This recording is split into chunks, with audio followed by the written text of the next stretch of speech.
어머니, 어서 나가시라고요. 들어오지 마세요. 나는 그날 어머니를 집에서 내보냈다. 한겨울 복도로. 어머니, 어서 나가시라고요. 들어오지 마세요. 내 목소리는 차갑고 무정해 보였다. 마치 며느리로서의 책임을 던져버린 여자처럼. 뒤에서 남편 준현이의 입가에 떠오르는 만족감. 이웃집 창밖에서 나를 바라보는 시선들. 거실에 남겨진 어머니의 떨리는 이불자락. 내가 하는 모든 것이 세상이 미워할 일이었다. 하지만 이것은 내가 선택한 일이었다. 어머니의 목숨과 세상의 판단 중에 이 이야기의 결말은 당신의 마음을 뒤흔들 겁니다. 이 진실은 마지막에 드러납니다. 끝까지 함께 해주세요. 이 일이 시작된 건 정확히 석 달 전이었다. 어머니가 우리 집에 온 첫날. 어머니, 어서 들어오세요. 나는 현관에서 미소 지었다. 나는 착하고 반갑게 미소 지었다. 어머니는 큰 짐을 들고 들어오셨다. 며느라가 정말 미안하구나. 이렇게 신세를 지게 되었네. 미안해. 괜찮습니다. 어머니 모시는 게 당연하죠. 그때까지는 모든 게 문제가 없었다. 남편의 목표는 처음부터 명확했다. 어머니, 아버지가 남기신 보험금이 얼마예요? 그것이 준현이의 첫 질문이었다. 어머니는 그 질문이 어색하셨을까? 아니면 자연스러우셨을까? 보험은 보험대로 있고 퇴직금도 좀 있긴 한데. 그게 얼마나 되는데요? 남편의 눈이 반짝였다. 대충 2억 정도? 그런데 왜? 아, 그냥 궁금했어요. 남편은 웃음을 터뜨렸다. 그 웃음은 나중에 내 피를 얼게 만든 웃음이었다. 어머니는 천천히 자신의 방으로 들어가셨다. 나는 남편을 봤다. 그의 눈에서 이미 계산이 시작되고 있었다. 엄마, 자꾸 부엌에 그만 왔다 갔다 거려. 정신 사나워 죽겠어. 일상이 빠르게 변했다. 어머니가 우리 집에 온 지 일주일째. 어머니, 밥은 드셨어요? 나는 물었다. 하지만 준현이는 다르게 반응했다. 엄마, 자꾸 부엌에 그만 왔다 갔다 거려. 정신 사나워 죽겠어. 어머니는 미안해하셨다. 아, 그래? 내가 너무. 에휴, 정신 사나워. 남편의 말투는 차갑게 변해갔다. 마치 어머니가 처음부터 여기에 있으면 안 되는 사람이라고 선언하는 것처럼. 그날 저녁 나는 어머니 방으로 들어갔다. 어머니는 혼자 밥을 드시고 계셨다. 어머니, 괜찮으세요? 어머니는 고개를 저으셨다. 괜찮아. 아들 집 신세 지는 거니까. 이 정도는. 그 말을 듣는 순간 내 가슴이 철렁했다. 어머니는 자신이 환영받지 못하는 존재라고 생각하고 있었다. 그리고 그것은 남편이 노린 바였다. 문제는 점점 심해졌다. 어머니, 여기 물을 쏟으셨네요. 제가 닦을게요. 나는 청소를 했다. 미안해. 내 말은 끝내지 못했다. 남편이 거실에서 큰 소리로 지시했다. 엄마, 또 사고 쳤어요. 나이 먹으니까 항상 이 모양이지? 어머니는 벌떡 일어나셨다. 아, 미안해. 내가 항상 미안이에요. 남편의 목소리는 날카로워졌다. 이 집에 있는 동안 좀 조용히 있으면 안 됩니까? 어머니의 손이 떨렸다. 나는 아무것도 말하지 못했다. 왜냐하면 이미 계획이 시작되고 있었으니까. 일주일 후 더 심해졌다. 오늘은 청국장이야? 어머니가 밥상을 준비하셨다. 하지만 준현은 식탁에 앉지 않았다. 누가 청국장 먹고 싶대? 냄새 다 배겠네. 아, 미안해. 미안이고 뭐고. 냄새는 안 없어지잖아요. 미안할 짓을 하지 마세요. 남편은 외출했다. 어머니는 식탁 앞에서 밥을 들지 못하셨다. 그 모습을 보는 나는 진짜 나쁜 며느리가 되고 싶지 않았다. 하지만 어머니를 지키려면 나는 나쁜 며느리가 되어야 했다.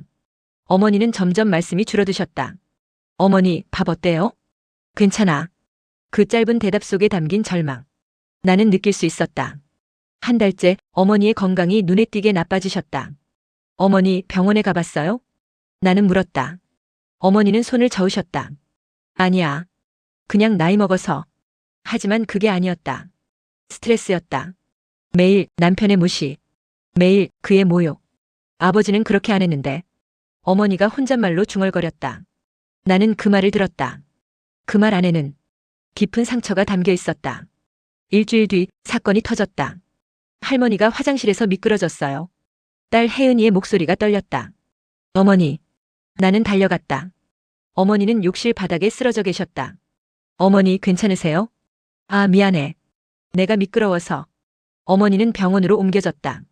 다행히 큰 부상은 아니었다. 하지만 이것이 모든 것을 바꾸었다. 어머니가 병원에서 돌아오신 날 밤, 남편이 내게 전화했다. 여보, 어머니 보험 들고 있다고? 네. 보험 말이야. 밤 11시, 남편은 거실에서 친구 김태인과 통화 중이었다. 나는 부엌에서 안 듣는 척 행동했다. 하지만 들었다. 모두 들었다. 미끄러진 거 자연스럽잖아. 나이 먹은 어머니가 욕실에서 나의 손이 얼어붙었다. 2억이라고? 그럼. 남편의 목소리가 낮아졌다. 좋아. 이번 주말에 한번 생각해보자. 내 심장이 멈췄다. 계획만 좀 더 정교하게 하면 경찰도 의심 안 할 거야. 다만 민지 때문에 좀 애로사항이 있긴 한데. 나는 부엌을 떠났다. 더 이상 듣지 못했다. 다만 한 가지만 명확했다. 내 남편은 자기 어머니를 죽이려고 계획하고 있었다. 그 밤 나는 잠을 이루지 못했다. 침대에서 준현이는 평온하게 자고 있었다. 마치 자기 어머니를 죽이려는 계획을 짠 사람이 아닌 것처럼 나는 생각했다. 경찰에 신고할까? 하지만 증거가 없었다. 녹음 파일도 없고 아직 행동도 없었다. 단지 말일 뿐. 하지만 다음 주말이면 내가 중얼거렸다. 목요일부터 일요일까지. 그 사이에 어머니는 넘어질 수 있다. 미끄러운 욕실에서 혹은 계단에서 자연스럽게 아무도 의심하지 않을 정도로. 나는 핸드폰을 집어들었다. 그리고 녹음을 시작했다. 거실로 가는 것처럼 행동했다. 어머니 주무셨어요? 나는 어머니 방으로 들어갔다. 어머니는 곤히 주무시고 계셨다. 나는 그 손을 잡았다. 78년을 살아온 손. 따뜻한 손. 미안해요, 어머니. 나는 그 손을 놓지 않았다. 정말로. 미안해요. 어머니는 깨지 않으셨다. 그리고 나는 결정했다. 내가 할 수 있는 모든 것을 해야 한다고. 어머니를 지키기 위해. 세상이 나를 뭐라고 하든. 다음 날 아침부터 계획했다. 어머니, 부엌에 좀 그만 들어오세요. 나는 어머니가 부엌에 나오실 때 말했다. 일부러 더 쌀쌀맞게 정없게 말했다. 어머니는 놀라셨다. 왜 갑자기 그렇게 말하는 거니? 정신 사납게 계속 왔다 갔다. 그만 좀 하시라는 말이에요. 나의 말은 칼처럼 날카로웠다. 어머니의 얼굴이 창백해졌다. 아, 미안해. 그렇구나. 내가 지금부터는 방에만 계세요. 필요할 때만 나오세요. 내 목소리는 냉정했다. 거짓 없는 냉정함으로. 거실에서 남편이 신문을 읽고 있었다. 나는 그의 눈에 만족감이 떠오르는 것을 봤다. 좋아. 여보, 당신은 정말. 남편이 미소 짓고 있었다. 하지만 나는 그를 보지 않았다. 그리고 어머니도 보지 않으려고 했다. 어머니는 다시 방으로 돌아가셨다. 그 뒷모습은 점점 작아지는 것처럼 보였다. 금요일 저녁. 남편이 나갔다. 내일이 계획을 실행할 날인가? 내가 생각했다. 나는 재빨리 욕실을 점검했다. 욕실 바닥, 거울, 수건거리, 모든 곳을 체크했다. 혹시나 어머님께 해가 되는 것들이 있을까봐 더 철저히 확인했다. 그리고 밤 10시. 나는 어머니 방으로 들어갔다. 어머니, 일어나세요. 뭐가 필요하니? 어머니의 목소리는 작았다. 며칠 사이에 줄어든 어머니의 목소리. 어머니, 밤이 조금 춥지 않으셨어요? 나는 질문했다. 아, 괜찮은데. 복도에 히터가 있거든요. 거기서 계신 게 더 따뜻할 것 같은데요. 어머니는 의심하지 않으셨다. 왜냐하면 나는 지난 3일간 냉정한 며느리였으니까. 어머니가 이불을 챙겼다. 고마워, 민지. 그 한마디가 나의 가슴을 철렁 내리게 했다. 나는 어머니를 도와 아파트 복도로 옮겼다. 그 앞에 히터를 틀어드렸다. 여기서 조용히 주무세요. 나는 말했다. 알겠어. 어머니가 대답했다. 나는 어머니의 손을 한 번 더 잡았다. 어머니. 뭐가? 괜찮으세요? 나의 목소리는 떨렸다. 어머니는 내 얼굴을 봤다. 무언가를 깨달으신 것처럼. 괜찮아, 얘야. 어머니가 말씀하셨다. 넌 조금 힘들어 보이는데. 너 때문이 아니야. 내가 알아. 내 눈에서 눈물이 흘러내렸다. 밤 11시 30분. 나는 거실에 앉아 있었다. 핸드폰을 들었다 놨다를 반복했다. 녹음 파일이 있었다. 남편과 김태인의 대화. 그래, 좋아. 이번 주말에 해보자. 내 계획 맞게 진행하면 2억이 우리 손에 들어와. 내가 남편의 목소리를 누르는 순간 집에 불이 꺼졌다. 뭐라? 정전이었나? 아니다. 남편이 들어왔다. 어머니는 왜 복도에 계셔? 그의 목소리는 놀람으로 가득했다. 어머니가 거기서 주무시기를 원하셨거든요. 나는 침착하게 말했다. 남편은 욕실 문을 봤다. 욕실 바닥을 자세히 봤다. 물이 없었다. 나는 아무도 모를 때 욕실을 깨끗이 닦아뒀었다. 아, 그렇군. 남편은 거실로 들어왔다. 나는 기다렸다. 모든 것이 끝날 때까지. 민지, 너 뭔가 이상한데? 남편이 물었다. 이상해요? 요즘 특이하더라. 엄마한테도 차갑고 나한테도 뭔가 태도가. 내가 일어섰다. 여보, 저 사실 녹음했어요. 뭐? 그의 얼굴이 창백해졌다. 내가 핸드폰의 재생 버튼을 눌렀다. 그래, 좋아. 이번 주말에 해보자. 남편의 목소리가 나왔다. 내 계획 맞게 진행하면 2억이 우리 손에 들어와. 잠시 침묵이 이어졌다. 당신의 목소리예요. 나는 말했다. 당신의 친구하고 나눈 대화예요. 민지. 그리고 당신이 어머니를 어떻게 괴롭혔는지도 다 알아요. 내 목소리는 차갑게 변해갔다. 일주일 전에 신고했습니다. 경찰청에. 뭐라는 거야? 어머니는 이제 우리 딸과 함께 안전한 곳에 가 있을 거예요. 당신을 기소할 증거들은 모두 경찰청에 제출했고요. 내가 문을 열었다. 경찰관들이 들어왔다. 박준현 씨, 당신을 살인 미수 혐의로 체포합니다. 3개월이 지났다. 재판은 빨랐다. 증거는 명확했다. 살인 미수죄로 징역 15년. 공모죄인 피고인 김태희는 징역 10년. 법원의 판결이 났다. 어머니는 경찰서 유치장 앞에 나타나지 않으셨다. 대신 안전한 쉐어하우스에서 우리를 기다리고 계셨다. 나는 어머니를 찾아갔다. 어머니, 안녕하세요. 어머니는 나를 봤다. 그리고 우셨다. 민지, 넌 정말. 어머니가 내 손을 잡으셨다. 나쁜 며느리인 줄 알았어. 미워했어. 왜 그러는지 몰랐어. 어머니. 하지만 넌 나를 살린 사람이야. 어머니가 내 뺨에 손을 올려놨다. 넌 날 살린 내 진짜 딸이야. 진짜 가족이야. 그 순간 내가 느낀 감정은 복도에 나갔을 때의 것과 완전히 달랐다. 그건 죄책감도 아니고 분노도 아니고 성취감도 아니었다. 그건 용서였다. 동시에 그토록 원하던 사랑이었다. 어머니, 정말 미안해요. 나는 말했다. 왜? 넌 뭐가 미안해? 어머니께 상처드렸어요. 어머니는 고개를 저으셨다. 넌 상처를 준 게 아니라 상처를 버텼어. 나를 위해서. 어머니가 나를 안으셨다. 그 안에는 남편과의 결혼 생활 이상의 따뜻함이 담겨 있었다. 봄이 왔다.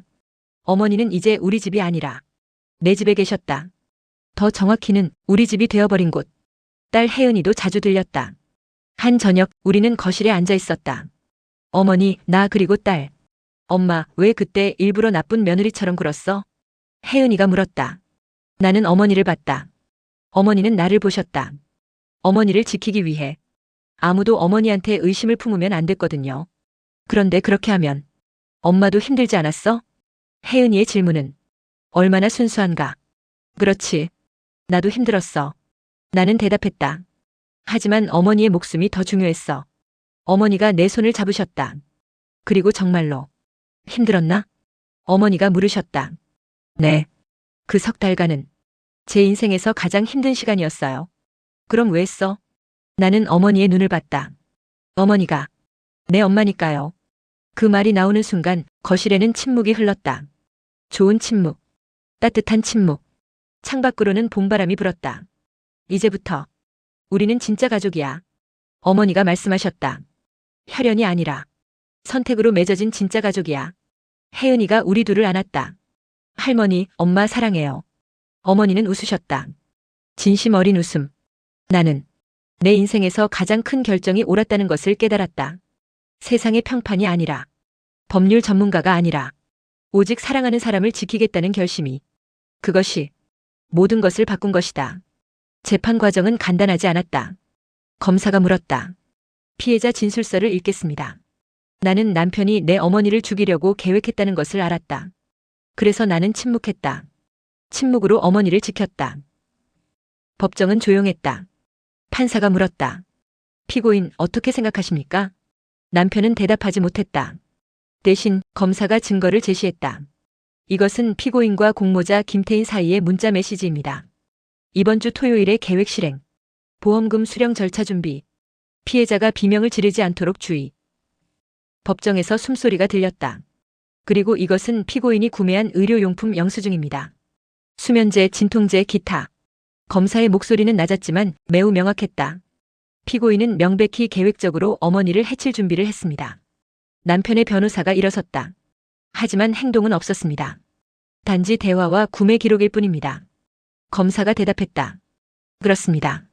행동이 없었던 이유는 피해자인 며느리가 어머니를 보호했기 때문입니다. 그래서 이것은 살인 미수인 것입니다. 판사가 판결을 내렸다. 피고인 박준현은 살인 미수죄로 징역 15년, 공모자 김태희는 공모죄로 징역 10년, 그리고 피해자 이순희는 법원의 완전한 보호 아래 있습니다. 어머니는 법정에서 우셨다. 나는 어머니를 안았다. 1년이 지났다. 어머니는 완전히 회복되셨다. 더 정확하게는 상처가 아물었다. 마음의 상처도. 민지야, 바보렴. 내가 봉사활동을 시작했어. 어머니가 자랑스럽게 말씀하셨다. 네? 어디서요? 저소득층 노인들한테 밥 해주는 봉사. 너 때문이야. 저 때문이라니요? 넌 날 위해 모든 걸 포기했어. 그래서 난 이제 다른 사람들을 도와주고 싶어. 어머니가 웃으셨다. 나처럼 혼자인 분들, 버려진 것처럼 느끼는 분들. 그날 저녁 우리는 함께 저녁을 먹었다. 단순한 밥상이지만 따뜻한 밥상. 어머니 혹시 아직도 미워하세요? 그 석 달간을요? 나는 물었다. 어머니는 숟가락을 내려놨다. 미워? 아니지. 그럼요? 감사하지. 너는 날 위해 모든 것을 하지 않았나. 어머니의 눈에는 눈물이 맺혀 있었다. 내 인생에서 가장 큰 사랑을 받은 거야. 어머니. 진짜야. 진짜 가족도 안 해준 일을 넌 해줬어. 어머니가 내 손을 잡았다. 그리고 이제 알아. 가족이 뭔지. 가족이 뭔데요? 혈연이 아니라 누군가를 위해 모든 걸 바칠 수 있는 사람들이야. 어머니가 웃었다. 진심 어린 웃음으로. 나는 내 인생에서 가장 옳은 결정을 했다는 것을 알았다. 이 순간이 모든 것을 바꾸었습니다. 나쁜 며느리라는 오명으로 어머니를 지킨 이 여자의 이야기가 당신의 마음을 울렸다면 지금 댓글로 당신의 생각을 나눠주세요. 그리고 더 많은 감동 스토리를 놓치지 않기 위해 구독과 알림 설정을 부탁합니다.